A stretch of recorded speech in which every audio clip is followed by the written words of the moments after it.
All right, folks, welcome to the ADM main stage here at the Hospitality Tent. It's hard to believe, but day one of Farm Progress Show 2024, it's half done. Ladies and gentlemen, how's everybody holding up? Who's having fun out there today?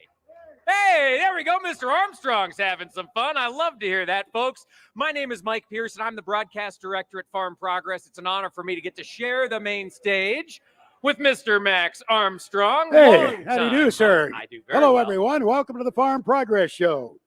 Hope you're having a great day here. That's the second time I got to say that. Welcome to the Farm Progress Show. Right. That's right. We opened the gate this morning at 8 o'clock with a Cyclone Marching Band. Yes. And this was a life-changing experience for me. It was a career first to be on this narrow stage and to almost die with clanging cymbals. Oh.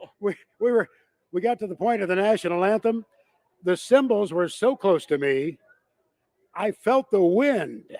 It wasn't just the noise. I felt the wind from the clanging cymbals inches behind my back. Wow. But it was great to have them there. Folks at Whiffles helped us open the day. We'll do it again tomorrow morning, but it was a fun experience. Great to have the Cyclone Band here. Yes. And I tell you, it was so neat. I was in here at the morning when you were welcoming everybody, and to see the entire crowd stop as the sound of the national anthem came over the grounds. It wasn't on the speakers. It was just the band playing, and everybody stopped, and you kind of pivoted and found a flag, and everybody saluted. It is an incredible testament to rural America and the values that we hold here. And I just think, and you had no idea I was that close to perishing at the hands of the cymbal players. I was going to say, you sounded great. You sounded great, Max. No, it's a great day at the show. I'm telling you, a good crowd. I've had the chance to visit with people from Canada, of course, all over Iowa, Indiana. I think there's some Kansans here. Yes, caught a few Kansas. Talked to some folks from South Dakota earlier. Max, I've got a question for you. You've been to a Farm Progress show or two in your time, and I'm wondering, have you been to a hotter or a more humid Farm Progress show? There are a couple that stand out in your mind, as I'm sure Matt Youngman would say. The very first at the Decatur permanent site was a tough one. It was, the asphalt was new, and it was dark, and it was hot. And I think there were some folks that had to be helped away from the grounds that day.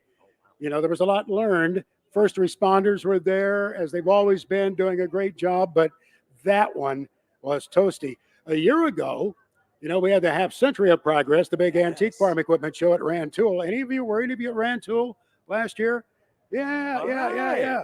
Well, that was toasty. We were 98 degrees there on Thursday, then it cooled off nicely the next week for the Farm Progress show. Yeah. And it was about as hot as I'd ever been. And the nice thing that we had, again, as Farm Progress prepares for all kinds of weather, at Rantoul, we had a big fire truck, special equipment truck, the mutual aid box alarm system with a big mister on the back of it. A fan probably 20 feet in diameter with a hose hooked to it. And I wanted to get a good picture of it. There was a guy stood in front of that thing for 20 minutes. I was getting ready to throw him a bar of soap. He was there that long. You got to be comfortable. You got to be, I saw a guy yesterday taking charge of this heat. Cattle feeder, had pulled his big sprayer into the cattle lot, filled his tanks with water, and was just misting the cattle off the booms of the sprayer. And I thought, my goodness, we've got a sprayer or two around the grounds if we need to get using. We could make that work here. I'm not that much different than a steer. There you go. You're always looking across the countryside when you travel, aren't you? I am, Max. And I tell you, it's been pretty this year. That's one thing. I like to get off of the interstates. And when I can do that and take a little time to wind through the countryside and you see things. And the fun thing about having the opportunity to do what we've done over the years, when you go by farmsteads, you remember you were there. You recall what year, approximate year you were there, what you were talking about. You remember the family. And that's the neat thing about the Farm Progress show. As I look back over, I think about 45 that I've attended, I think about the family. This is kind of an annual family reunion, if you will, of folks that you've met in the past. There's something pretty neat about that. There really is. And, for me, as somebody who started coming to Farm Progress shows in the 90s, they've been around a while. My dad came to Farm Progress shows for years. And so for me to have the chance to meet the people that he was talking with 10 years ago, 15 years ago, and kind of continue that education, I'm still learning, Max. There's still a lot I've got to figure out. Your dad was a gem. How many of you remember Mark Pearson from, yeah, absolutely, from Market to Market? Mark Pearson did a superb Orion Samuelson imitation. I mean, and I had worked with Orion probably 30 years at that point when I first knew that Mark did a great imitation of him. So we knew that they were going to be doing the arena show, that Mark was going to be there, and they were going to be doing the arena show at the John Deere exhibit. We did a little scheming to make sure that Mark would be doing his Orion Samuelson imitation. Orion and I slipped in the other side of the arena. And here's Mark pontificating like Orion would have pontificated back in the day. We were there watching their distended bellies as they were going through the rice paddies in Asia. And Orion and I slipped up behind Mark. Orion tapped him on the shoulder. Mark turned around and just fell to his knees. Fell to his knees. It was so funny to see him surprised. Your dad had such a great sense of humor. It was such a joy to be around. He was. He absolutely was. And, you know, that Orion Samuelson impression, for me, meeting Orion was a treat the first time because I'd grown up with Dad doing Orion's voice every morning to wake us up. That was my upbringing, was Dad waking us up as Orion Samuelson in the morning. And I can't do it as well as Dad can, but my goodness, I grew up with it. First time I saw Orion Samuelson doing a remote broadcast for the Farm Progress Show, he was in a Harvest Store slurry store. I don't know if you remember, they would make the appearances for A.O. Smith Harvest Store. And it was a very nice, clean slurry store, but it was somewhat like theater in the round, to be honest with you. It was kind of a cool atmosphere. Yeah, no, that would be a neat place to do a speech. I got to find me a slurry store to do something. I bet we can find you one, yeah. Well, Max, I do know that we've got some guests for us over here. All right, folks, we do have some folks who have traveled, well, from locally and from around the country. These are folks who are representing rural America. Joining us first is Iowa's Attorney General, Brenna Bird. Brenna, please. Welcome. Mike Pearson, nice to have you. Whoops, let's use our microphone. I'm sorry, Brenna. I started this by picking, you would think after 50 years in the business, I'd learn to do the right microphone approach, huh? Brenna, nice to have you here with us. How are you? Oh, awesome. What a great day for the Farm Progress Show.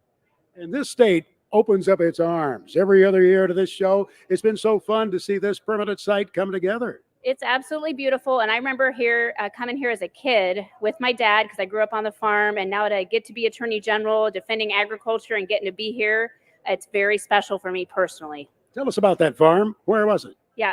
So just west of Des Moines, near Dexter, and corn and beans at the time. My dad also had farrow to finish hogs for a while and fed cattle, but then focused on the crops. And that's where I learned how to work hard and not give up. That's what it comes down to. And I tell you, I grew up not too far away from you. They're straight south of you. And Brenna, now you're in law enforcement. Well, you're in legal work, law enforcement, I suppose. What are you watching from a legal perspective? What are Iowa farmers, rural residents, what are you gearing up for as we get into fall? Well, I'll tell you what, it turns out these days farmers need a lawyer to defend them. It shouldn't be that way, but I'm glad to be the one to do it. So we're always keeping a sharp eye on the EPA and what they're up to, as well as the rest of the federal government, and then an eye on California too, because we are not going to let California tell Midwestern farmers and Iowans how to farm. And it sounds like that's Proposition 12 related. Brenna, could you talk a little bit about what is the state of Iowa doing? What are our approaches here? Well, where appropriate, we file a lawsuit and we have other states join us because California doesn't know how to raise our bacon. Now Massachusetts is trying to do that. We're fighting it there. But it's more than just that. They want to control our semi trucks over the road and say they should be electric. I mean, it's not just one thing anymore. And we have to push back. I have noticed in recent years that states' attorneys general do cooperate a little more. And I suppose there are non-ag issues as well, aren't there? Yeah, we work together, and that's important to do that because it sends a big message when we go into court with 20 states all bringing attention to an issue so a federal judge can put a stop to something that's illegal.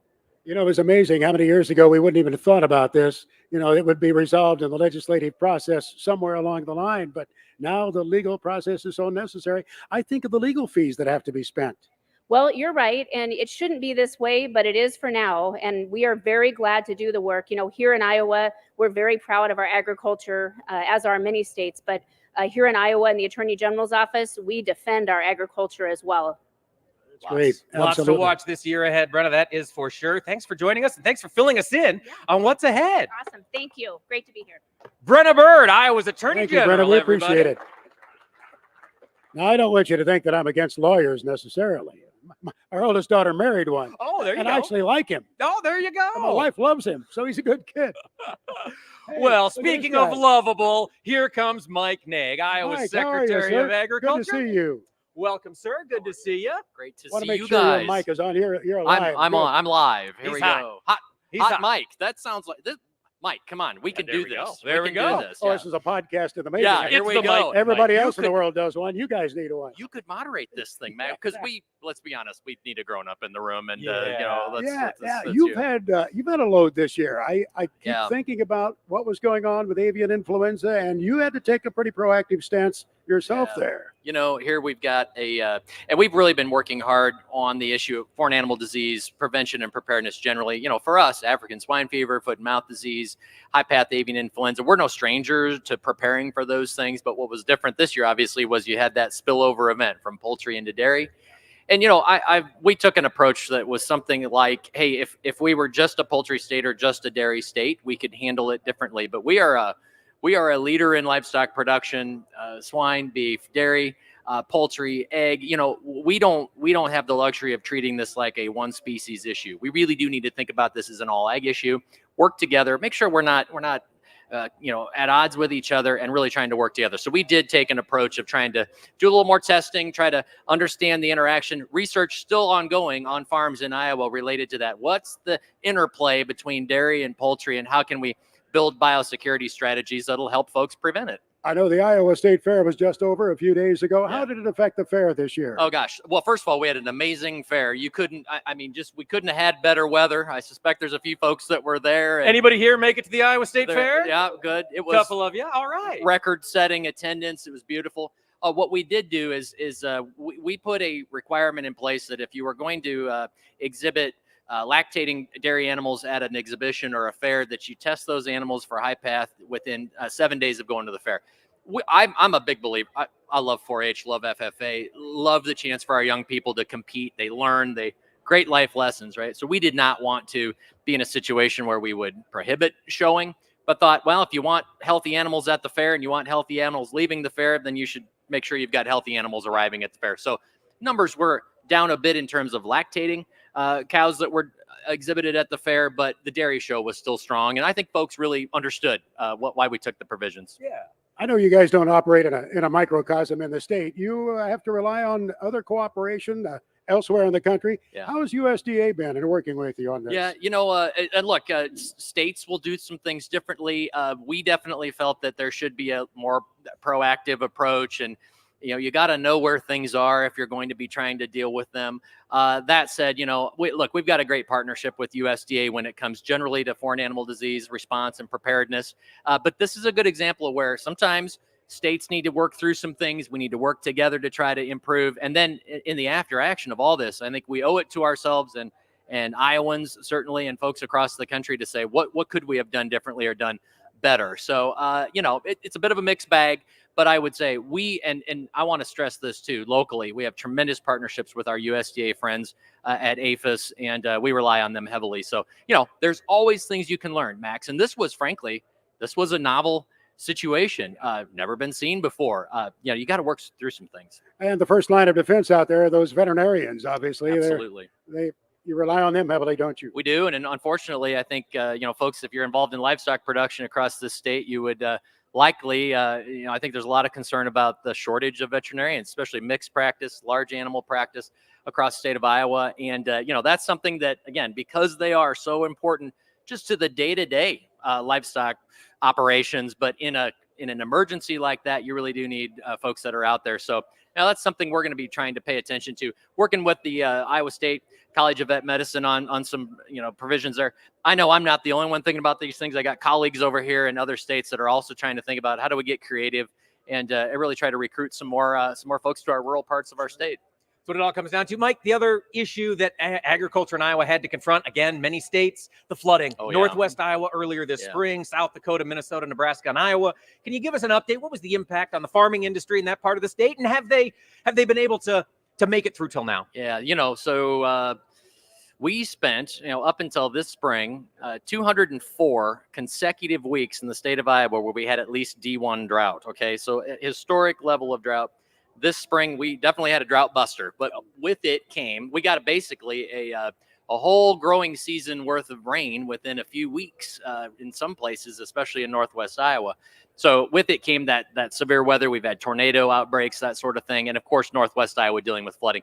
Unfortunately, for some of the communities, Minden and Greenfield with tornadoes, Hayward and Rock Valley, Rock Rapids, Spencer, towns that have seen just extensive devastation because of those floodwaters. These are not things that you're going to recover from quickly. It'll take months and years to see that housing restored. So those are things, that we've got to be focused on. From an ag standpoint, boy, we just had too much water in some of those places, and prevent plant drowned out spots. On our farm, we would say the drowned out spots are as big as they've ever been. So hard to overcome. You got to overcome those zeros on your yield monitor, and you got to have really good corn to offset those zeros. But look, all things being equal, when you look at what others are going through, we feel blessed personally. But there's some folks it's going to be a tough year across parts of Northwest. I was in Spencer that Friday into Saturday. I left town just ahead. You were up there for a little show, a tractor show. The Red Power Roundup. Yes, you were. People from all over the country. And in fact, we lost a gentleman there. Mr. Schulz was leaving town on that Saturday morning, tried to cross the Little Sioux as it goes east out of Spencer. And the rapids caught his pickup truck, took him off the road down into some trees. The first responders couldn't get to him for about 2 days because of the water flow. So that should be a lesson to all of us. When you see that rapid flow of water, don't try it. Turn around, don't drown. Yeah, Right? And aren't you glad that the Clay County Fairgrounds is one of the higher points in Spencer? Because, of course, a lot of you were there, and it was a great gathering of folks. But you saw how fast that came. It was scary. How devastating it can be. Absolutely. Now you've got part of the state that's a little too dry, right? The southeast part. Believe it or not, as we say, boy, and how much time do we spend thinking about weather and talking about weather and being, and having angst about weather, and you and I can't control but the weekly right? crop bulletin, if I'm not mistaken, yesterday showed the best of the major corn producing states. The best is right here in the condition rating. We have, so you've got Northwest Iowa that's certainly had issues with too much moisture. There are definitely parts of eastern and southern Iowa that actually, believe it or not, got dry again. There's actually some pockets that are showing up across the state where you can start to see that we're running short on water. And with all of that, and I think it is. Look, we're here at the Farm Progress Show, right?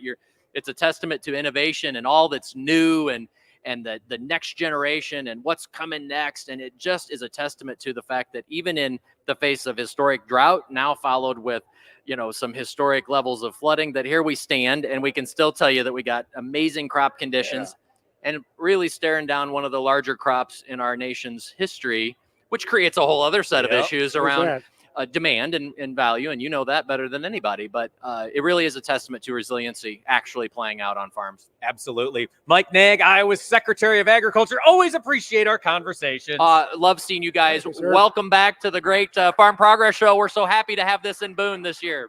Thanks, Mike. Sir. Appreciate it. Yeah, that was a little scary, all that water flowing out. I didn't realize you were there 24 hours ahead of the worst flooding in the state of Iowa. I was lucky to flee town. Hey, we're streaming all over the world, are we not? We are indeed. Hello, folks joining us virtually. Thanks for making the noon show a part of your day. Wherever you are in America or elsewhere. Absolutely. Glad you're there. Ran into some Brazilian farmers this morning, some folks from Argentina, some from Canada. There's all sorts of folks from everywhere running around, Max. There's other folks from states of Iowa here as well. Really? Yes. We've got some very important folks. Oh, we have the Kansas Ag Commissioner coming up here right now. Mr. Mike Beam is joining us on stage. Sir. Hey, Thanks for your patience. Hey, glad to be here. I know some Kansas farmers are looking for me today from down in that Lacine area. Oh, yeah. Brad Aust, who farms down there. His wife told me he was coming, and I should be looking for Brad. All right, Mike, you got that? Keep an eye out for Brad Aust. Yeah, okay, we'll both look for him. How's your crop year been? Probably a little better in the past. I looked at the latest USDA report that came out yesterday, and we've got about 50% that's poor to or fair to very poor, and on the corn, and likewise on the soybeans, it's 40% poor to very poor to fair. So It varies quite a bit. You normally would think the western third of the state is the droughtiest, but actually it's south central, north central has been hit a little more than the other areas. There are some flexibilities to crop production. I know in your state, dry years, it will enhance the opportunity for grain sorghum a little bit. And sometimes you'll see wheat coming back a little bit, depending on what the market is trying to tell your producers. What do you see at this moment that could be on the horizon, for the 2025 year, given the economics we're looking at now? Well, I would say for 2025, we'll probably see a very similar balance of corn, soybean, wheat, and grain sorghum. That's kind of the order of ascending popularity. And a guy as old as me can remember where wheat was king. I mean, everything was wheat, and we were the largest wheat producing state. I think we're still number 2. But the corn genetics and the soybean genetics have made it so, number one, it can be in an average year be quite productive on dry land. And of course, we have a considerable amount of irrigation in the western third of the state. So that's largely corn, soybean to some extent, but a lot of forages to support our beef, cattle, and dairy industries. One thing that has occurred to me over the years is how we can go from feast to famine in terms of wheat production, wheat supplies in the world. I guess almost every nation in the world grows some wheat, and many of them export it. Yes, one of the biggest oh boy days for me this spring, when economists ask us how much of the world's wheat supply is produced in the United States, and it's 8%. 8. So that's why it's so competitive and difficult to be that competitive here when we're just a small player anymore in the world market. Mike, I've got another question for you. If I recall, before you joined state government, became Secretary of Ag, you'd spent several years with the Kansas Livestock Association. Am I right? I did. I worked there for over 35 years. How's the cattle industry looking in Kansas after this wild year? What are you hearing from your cattle feeders? Have things turned around for those folks on the ground? I think there's a lot of optimism on the beef cattle side. We've, the drought area has kind of impacted the cow herd a little bit, but we are an import state for feeder cattle. We bring in a lot more cattle than we produce. And, our feed yards have increased capacity over the last 5 years. So there's a lot of optimism. Beef demand is strong. We still have 4 to 5 really, large, successful beef packers in the state, or plants in the state. So, and the numbers, of course, are down, beef cattle numbers. There's a lot of optimism, and a lot of people are just really anxious to see what kind of a calf market we'll have this fall. But we expect some good times here for the next year or so. It certainly seems like. I mean, these prices have been here, and glad to see some feeders are able to capitalize on them. They've earned it after a tough 5 years for those. It's nice to have folks. Somebody making money in agriculture. Yes, that makes it a lot more fun. Right. Mike, water, as you look out over this next year, you mentioned some of the drought concerns, well depth. I mean, are you seeing that continue to be an issue for growers across Kansas? It's probably our state's biggest issue is our groundwater. Yeah. If you look at the projections on how many years we have left at existing pumping rate, there's some areas, maybe 15 years, some other areas longer. And so it's been a priority of a lot of the stakeholders, and the governor kicked it off at the first of the year. But we're in the midst of putting together a 10-year plan, is how can we get to a more sustainable level of use of water. In our state, you have to have a water right to pump, and you have to turn in the amount you pump. So that's been that way for years. So we've got really good data, and then we measure over 100 wells in January. So we can follow the decline, or sometimes it'll come back up. We got the water use. And so in some areas of the state, the locals have got together and said, okay, we're only going to pump 70% of what we've been pumping. And everybody agrees to it. And they've actually seen the water levels stabilize. Okay. And in some cases, the profitability is the same or better because of adjustments they've made. So we've just got to get that mentality in because basically, if you look at a heat map across the United States where the concentration of ag market values, that southwest quadrant sticks out. And that's because of there's grain, of course, but a lot of cattle feeding, dairies, beef processing that needs water. And so we want to get at a very sustainable level for future generations. It occurs to me, too, you have some great companies that serve agriculture, headquartered out in your part of the world. I think, for example, of Landau Manufacturing, Yes. the northern part of the state. KSI is out there. Dairy goodness, Farmers America's yeah. got a headquarters. Seaboard's got a headquarters. Yeah. National Beef. So we've got a lot of agribusinesses You provide a who are good great home for them, it partners. appears. We Yeah. try to. We Yeah. try to do that. Help me remember, is your legislature a little different than most states? 90. No, Nebraska's the unicameral. Yeah, Oh, 90 yes. days. Yeah, 90 days every year, 90 days and every a year. and a Okay. bicameral. But not full time, are they? Are they No. full time? That's what I No. was thinking. No. Where states have full timers, it's Oh my gosh, it's a handful. that's a recipe for problems. Yeah, that's right. Hey, it's great to have you on stage with us. Thank Well, you thank so you much so for much for the taking your opportunity. time. It's an Thank- honor. Thanks for such a Really welcome too. appreciate it.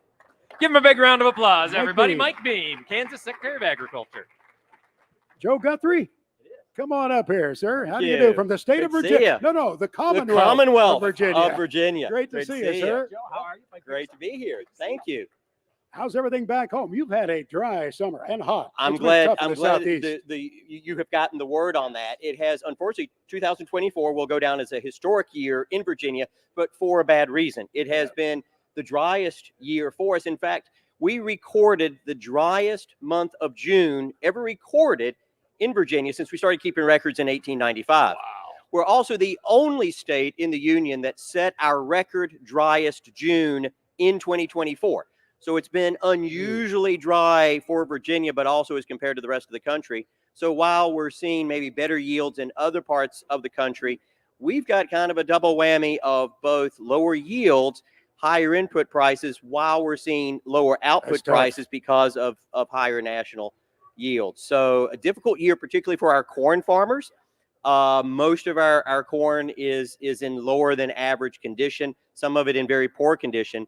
What we do have that's in good condition is mostly irrigated. Right. A better year for our soybeans, as most of them were planted a little later. That for example- pollination period on corn was right in that. Exactly. Yeah. And so we had corn, for example, that was planted in May or earlier, and it didn't get rained on until Hurricane Debbie a couple weeks ago in August. So you can imagine.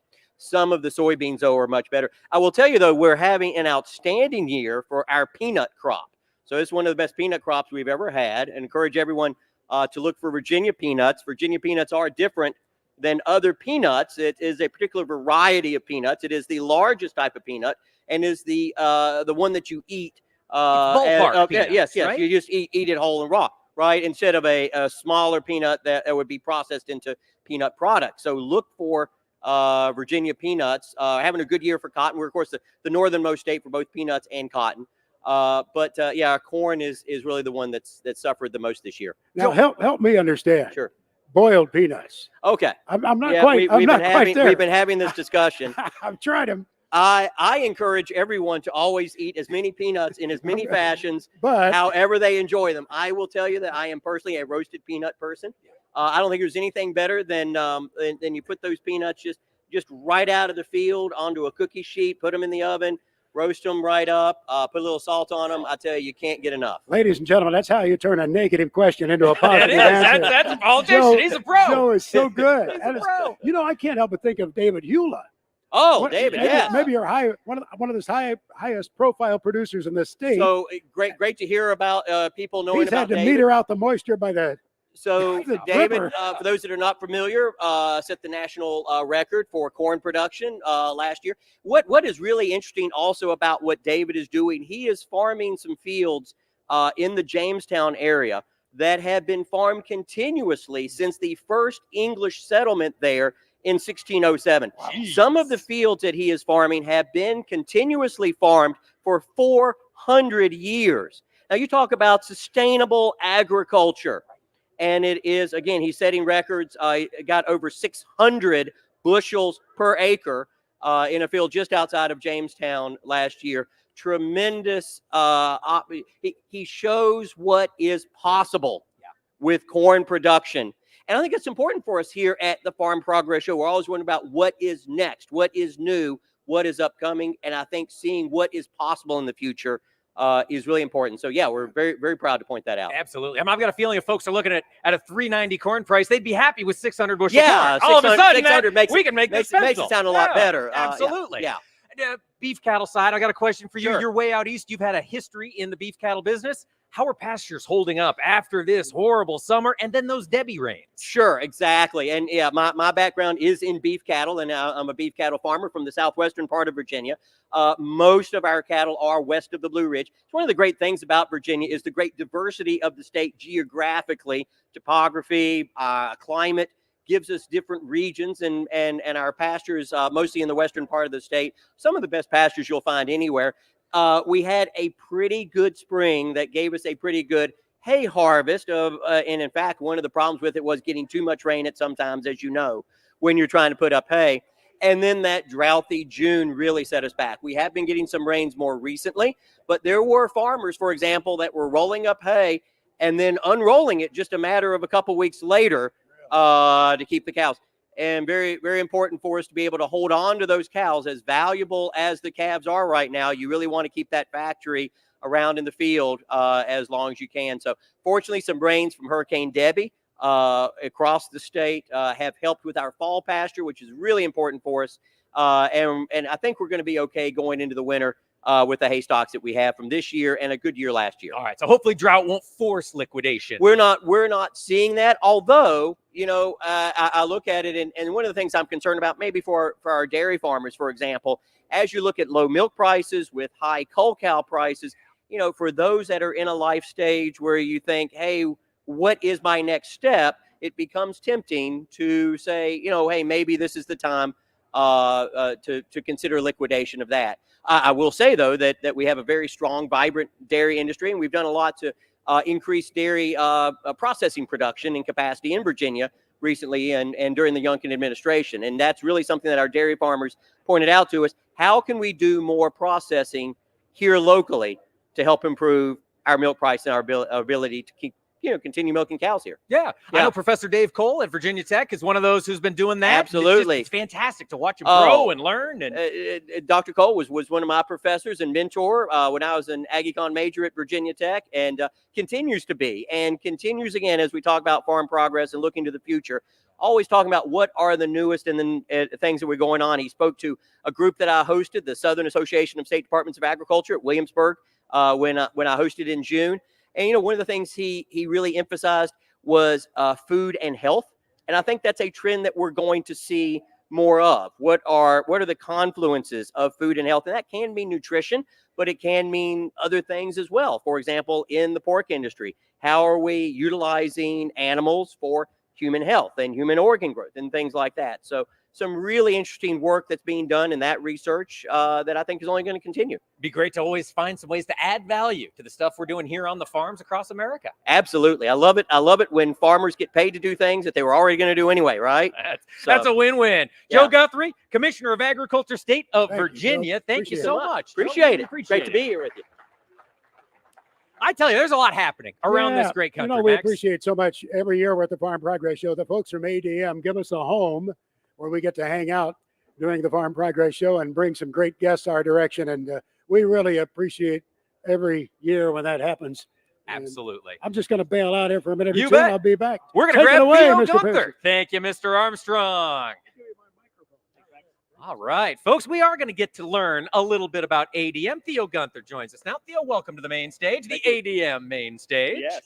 Let's talk a little bit about regenerations. Theo, this is a word, this is a phrase, ADM regenerations. We've heard a lot, maybe over the last 6 months. Folks have encountered it in print. They've encountered it maybe at the kitchen table, making some decisions for this cropping year. Fill us in. What is it? What's ADM bringing to the table? So the ADM Regenerations Program is our offering for farmers that are producing sustainable products that are going into ADM supply chain. So we're offering farmers incentives for practices like cover crops. We're also helping them measure the environmental footprint of their crops on their farm. And then when they're delivering them through ADM, we're offering incentives for that and compensating folks for that. So that's what we got. When you say incentives, that's financial. That's Correct. a little extra for the bottom line coming through practices that are sustainable. Correct. So there's both the financial incentive, and then also we work with other technical assistance partners around the country that are regionally focused on how farmers can have success with these practices. So a cover crop in Illinois is not the same thing as in Nebraska or in the Dakotas. So we work with regionally relevant partners to make sure farmers have success with that and then add value to the crops that they produce.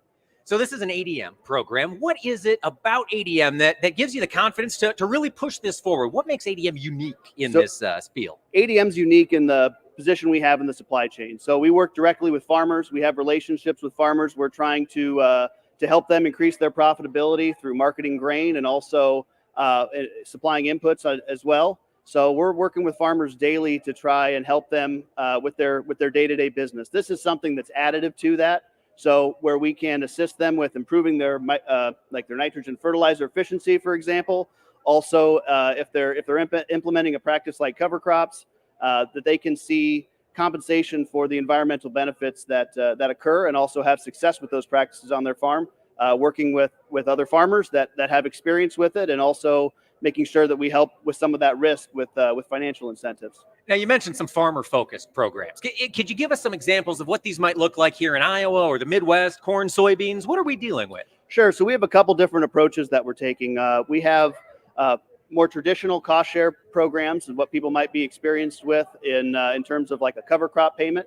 So if you're planting a cover crop, we have options that range from $10 to $25 an acre that can help offset some of the costs of using those practices. And then we also have programs that are focused on the bushel. So if we're able to calculate some environmental metrics associated with how that bushel was produced and provide that score, then there's a way that we can provide an additional per bushel incentive when that crop's delivered to ADM. All right, let's talk about signups. What's the timing look like? Is it too late to sign up for 2024? Are we looking ahead to 2025?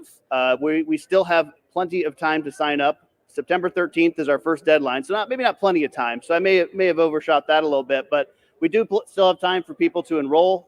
September 13th is our deadline. We work with the Gradable platform that's part of Farmers Business Network, and we work with them to enroll, help document, and collect the data associated with the practices that people are doing. And so sign up is easy. It takes maybe 10 to 15 minutes, and then the data collection portion that happens later on, it usually takes folks no more than an hour. Okay, and that's my farmer's requirement, is the sign up and the management for maybe an hour and 30 minutes. That's correct. And we're also here to help answer any questions you might have prior to that. But most folks are able to participate in our program by bringing their information and their data that they already have into a format that's able to be documented and us to issue payments on.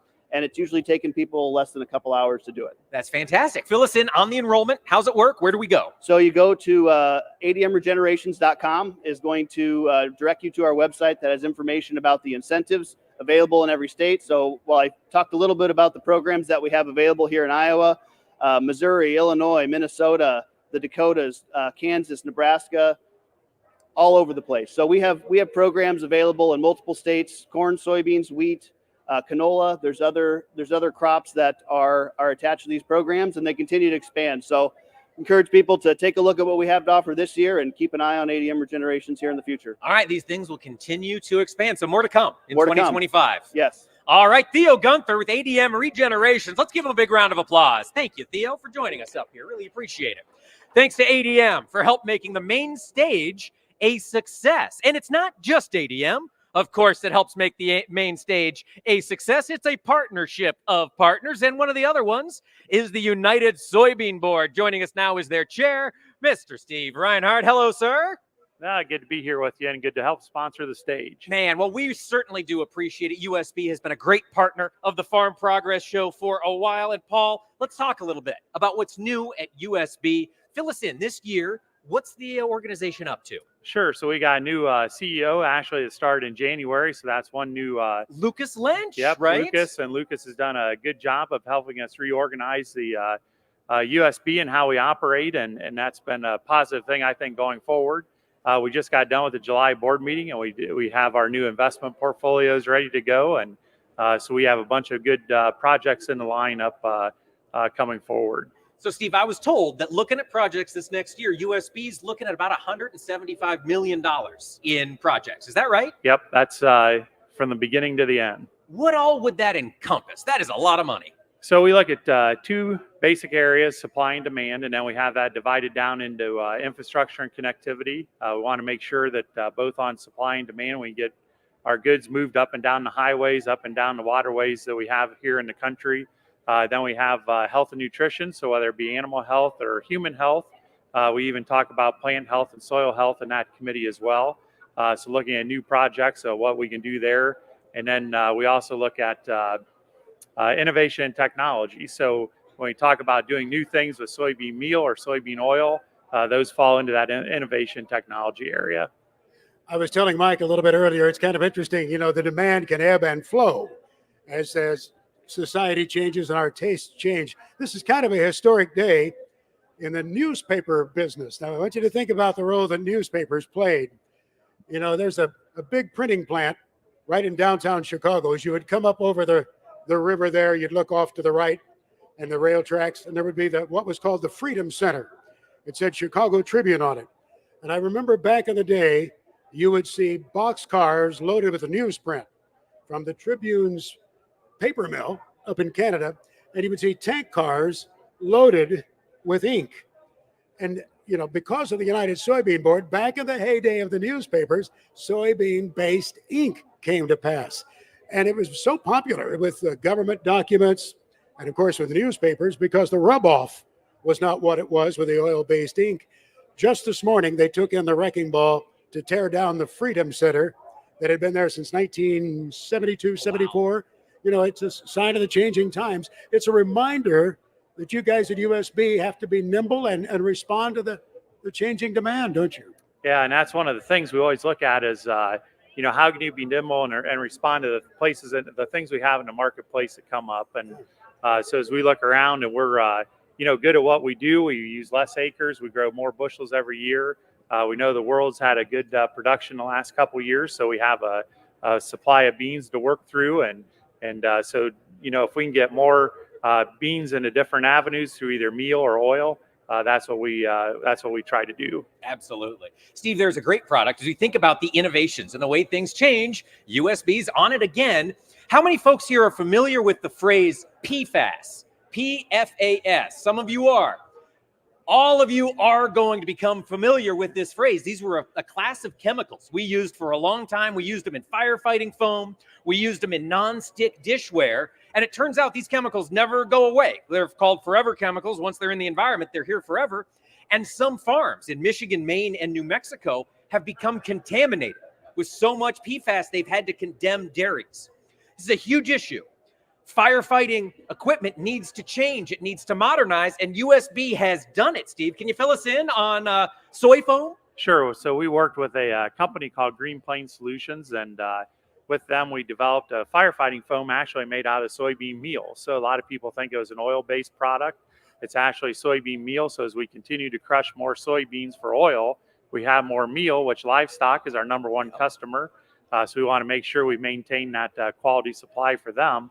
But this product now, this soybean foam, is PFAS free. It's great for our soybean farmers. Yep. It's great for our environment, and it's great for our first responders, who a lot of times in our rural areas are our soybean farmers. So it's really a win-win-win type situation. And through the testing and stuff that we've been a part of, actually, when they get the fires put out with the soy foam, they have a lot of trouble getting relit to try to put them out again. So. That's a great problem. That's what you want. That means it's working. Yeah, a friend of mine who sells equipment to fire departments all over the country, I've called him up. I said, "You aware of this stuff?" "Oh, yeah." He said, "We've been booking supplies of it." He said, "We couldn't wait to get it out there and to make the world safer for firefighters and those who have a fire." And you make a good point. We have so many great first responders in rural areas. I'm just kind of curious. Any of you on a volunteer fire department? Anybody? I was. Where you were? Retired Hey, now, thank you for your service. You get into so many rural communities, and especially because of the training regimen that is required now, it's hard to get enough people, especially if you're in a bedroom community close to a big city in the daytime. It's hard to get enough for a response. Yeah, so we look at that product, and we're putting about 12 million bushels a year into that soybean foam, which is going to continue to grow. And that's one of the things we look at. We love our biofuels. We love our exports. But, if you have a stumbling block on an export like we've experienced, it tends to hurt the market quite a bit. So the more of these smaller and medium-sized markets that we can get into, the better off we are, I think, for diversification purposes. Absolutely. Make the world a better place. Drive some dollars down to soybean farmers. It's all a win for the United Soybean Board. Thank you, Steve, for being a part of the main stage. Yep. Thanks for having us here. We appreciate it, sir. Thank you. Thank you, sir. So much is what it takes to make agriculture a success, just like at a farm show like this. It's a lot of moving pieces to bring together, and it takes a firm hand at the top. And so we're going to check in with that hand here, Mr. Matt Youngman, National Events Director for Farm Progress. Mr. Youngman, welcome to the stage, sir. Let's give him a big round of applause. Matt's the guy that really works behind the scenes to coordinate all of the stuff here at this show. Matt, how's it been 2024? It's been pretty good. And I will tell you, I'm not the guy that makes it happen. I'm the guy that holds a microphone and gets credit for a whole bunch of work being done by a whole lot of people. But it's gone really well. You know, setup went extremely smooth. The last couple days were real hot. The end of setup was pretty tough, but a little bit of dust control this morning and everything is in great shape. That's awesome. What are you looking forward to this year, Matt? You get to see a lot of these shows. Yep. They're all different. Yep. How's this one different in a way that grabs your attention? Well, you know, there's a lot of things. Like asking what's your favorite kid. There's cool stuff everywhere you look around on the grounds. One of the things that I like most is the opening ceremonies when the Iowa State Band is playing the national anthem and then the gates swing open and everybody floods into the show. That's we work all year for these 3 days, and so to have a successful show, to have everything work smoothly. I mean, nothing of this magnitude works perfectly smoothly.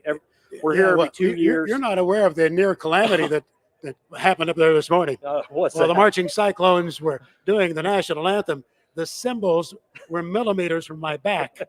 I could feel the wind off of them. They're good at their job. You mentioned that you welcomed everybody earlier. You mentioned you welcomed everybody there, and then you welcomed everybody here. But at 11 o'clock out in the field demos, your voice welcomed everybody out there too. You know what? And the field demos are running well. Yeah, Good. the harvest demo went great, and tillage is getting organized right now. Can you give us a yield update? What are you seeing on the monitors? So they're all brand new combines, so nothing's calibrated. Gotcha. But what I'm hearing is that it's about 200 to 225 at 25% moisture.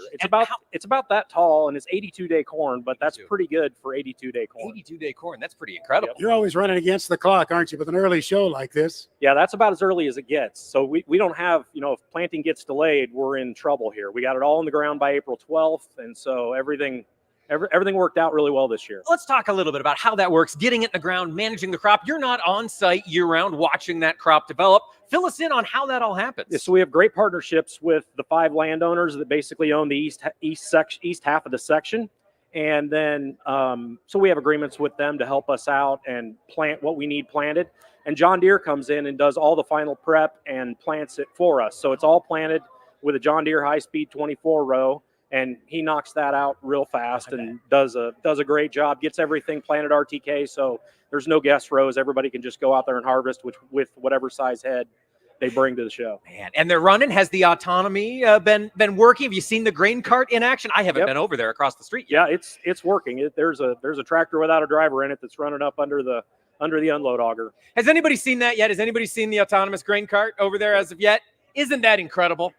Just unreal. You no longer need a grain cart driver at harvest time. How much easier is that going to make harvest prep for a lot of farm operations? It's going to make me sad because that's the only call I get anymore is running a grain cart. Yeah, I'm an endangered species. That's Yeah. when I get done at Husker Harvest Days, that's where I'm going is to the grain cart tractor. So yeah, that's where I'm going. Boy. All right. So we've got lots going on today. We've got new events. We've got new ride and drives on the grounds. I saw that happening around us. First time this year that's been done. First time with this many. We have Chevrolet with a ride and drive over here, and then several of the UTV companies. In total, it's 5 UTV companies that have unveiled a new side-by-side within the last year, and you can get in the cab of all of them and take a ride. So I harken back to the days when there was an airstrip associated with the show as it was held on individual farms across the country. And you always there was a government air traffic controller in the back in a truck bed. And you would see guys flying in who had never got off the farm any other time of the year. They'd fly visual flight rules into the farm progress show, landing strip out in a field. I had a flashback today when I saw was it an air tractor? The air tractor. Yes, an aerial applicator. That's a first for the show, isn't it? First time we've ever had an airplane here on display as a crop in tester. the exhibit area. In the exhibit area, yeah. And we don't have an airstrip, Matt, that I'm familiar with anyway. That airplane was built at the factory in Texas, flew to Oklahoma for a fuel stop, flew here and landed out in the north parking lot. We blew a hole in the fence and pulled it into its exhibit space, patched the fence up, have the show. And now after the show's over, we're going to clean everything up and take a cutting of hay off of it, get the trash out of the way, and it's going to fly back home, get refitted to become a firefighting airplane in South Africa. That's its final destination. Yep. Seriously. Yeah. It's going to go all the way to South Africa. Yep. That's its final destination. You know, it's a reminder that the aerial applicators do perform a variety of services, and they treat crops, a huge variety of crops over a wide geography. Absolutely right. That's absolutely right. It's cool to get up close to one of those. You know, you just see them buzz and barely miss the power lines, and that's as close as you ever get to them. But to be that close to it's kind of neat. That's incredible. Now, what do we have on the front of, I think in the past we've had Big Bud here in the past. What's the biggest piece of machinery we've got on the site this year? Well, we have a Big Bud here down on the Titan lot. Yep. Okay. Big Bud's here, one of the new production models. Probably, it's sort of a tie between an AF11 case combine, the CR11 on New Holland, and the X9 over on John Deere.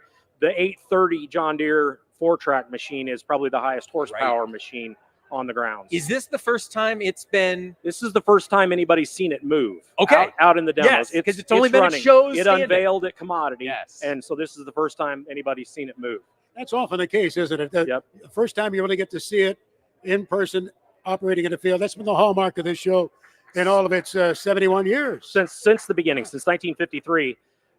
That's what this has been about, is a live. That's why this trade show is not held in Vegas or Orlando or somewhere like that, so that we've got 350 acres on the other side of the section to go run and have there's a pretty set of equipment here and a set that we'll go get dirty out there. Yeah, absolutely. I'm kind of curious, too, to know if there were any of the Wall Street crowd here this year. That's often the case. Yep. That's when you see some of the exhibitors a little bit nervous because they control a significant amount of investment when they come into the show. Well, and if you think about it, yesterday's the busiest day of the year for us. And you have 600 exhibitors here, and they know that not only are there customers coming to evaluate them, but there's international visitors coming to evaluate them and Wall Street coming to evaluate them. So those exhibit managers, they have a rough day yesterday too. Everything's got to be just right, just perfect. And, sometimes you have what we call emotional experiences in the office. People really feel strongly about things every now and then. Yeah, I can imagine. And speaking of that, we wanted to extend our condolences to you. We know you lost your father-in-law not too many days ago, and our condolences to you and Crystal and your kids. He was always here. Oh yeah, this is his vacation. He wanted to watch Illinois basketball in person. He wanted to run the sprayer all summer, and he wanted to do 10 days at the Farm Progress Show on a Polaris Ranger, delivering people and packages all over the grounds. And that was his vacation. That was it. And he's surely going to be missed. He's missed in the community and missed at the farm and missed at home. I didn't really realize how much people here at the show site, had built a relationship with him since he started coming to play with me in 2005. Yeah, such a wonderful man, and you knew things were going to happen when you saw him and something needed tending to. Yep, man, he was gone. Yep. That farmer attitude just gets it done. Yep, that's exactly right. That's what makes this show work, isn't it? That's the attitude that just sort of pervades everywhere. When you walk around and talk, it's farmers talking to farmers. Yep, and we've got an incredible team. The whole Farm Progress family kind of gets together, and everybody's on the show team here for these few weeks when we're doing Farm Progress Show in Husker, and it's a great thing to be a part of. So good to hang out with you again. Thanks for letting a has-been come back and join you. You're welcome every time. Thank you, guys. Thank you, Matt. Always appreciate it. Matt Youngman at the Farm Progress Show. How about a big round of applause for Matt and his team? It's quite a team effort. It is. Yes, sir. It's almost time for us to say goodbye to our audience out there. I guess it's that streaming audience. Yes, I don't know where they are. We're welcome to the streaming folks. We love to have you here. Hopefully we'll get you here in person. We'd love to see you in Decatur next year or back in Boone in 2026, right? I think so. I'm gonna be counting on it. All right. We hope to see you here. Max, you got big plans this afternoon? Oh, yeah. I want to get out and see a little more of the show. There's a lot to see. Good breeze out across the grounds, and I'm looking forward to it. And then, as I understand, we'll get you back for a little bit of help when we're taping This Week in Agribusiness. Yes, we're going to do that this afternoon. Right here from 2 to 4 at the main stage. We'll be doing a series of interviews across, around. So just come on by, hang out. We'd love to talk to you. Max Armstrong, we'll let you get back to it. Sir. Thanks for joining us up here. And thanks to all of you for joining us for the noon show. We'll be back here tomorrow at noon. We hope to see you then.